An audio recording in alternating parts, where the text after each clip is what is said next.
Hello सबैजनालाई स्वागत छ।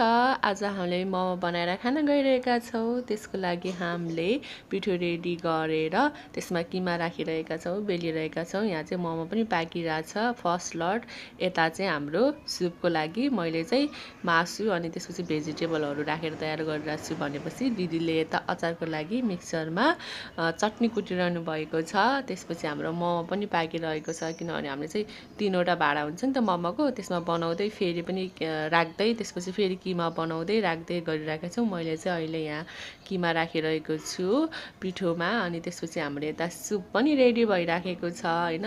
यस्तो यस्तो एम्मी देखिराखेको छ हैन, खाउँ लागिरहेको छ। त्यसपछि हामीले फाइनली मोमो बनाइसकेर सबै फ्यामिली मिलेर मोमो खाइरहेका छौँ सुपसित मोमोसित। अनि फाइनली मैले चाहिँ सुपमा राखेर मोमो खान गइरहेको छु, तपाईँहरूले देख्न सक्नुहुन्छ कटौरामा। Okay by by.